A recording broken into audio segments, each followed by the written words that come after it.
Seyirdim korkun lelem çanardı başım, cellat gözlüm lelem varacağım. 20 yaşta bollum yar göğün hoşum, bolmadın menin baktım, bağışta yanlışım, ayırdılar seni.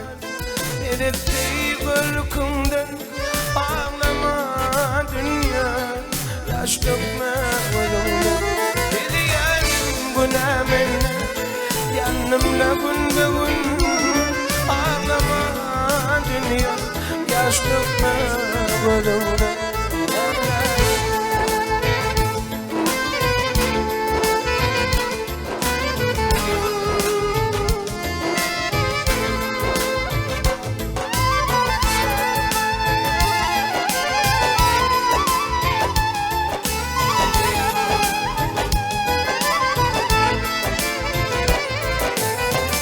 Hakkım yok insan dolun dimene, hakkım yok kırkın senin varın seymene.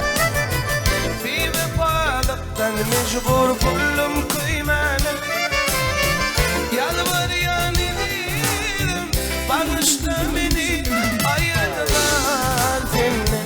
Nele değil kırkından ağlama dünya, yaş dökme gözümden.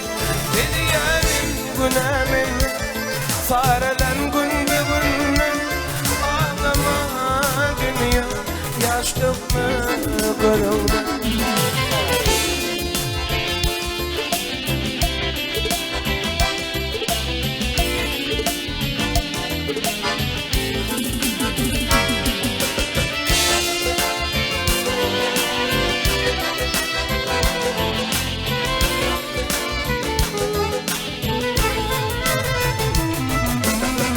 Seyyarın diyen sevdim çıkmadı yadımdan, senden ayrılıp gittim güç kovadımdan.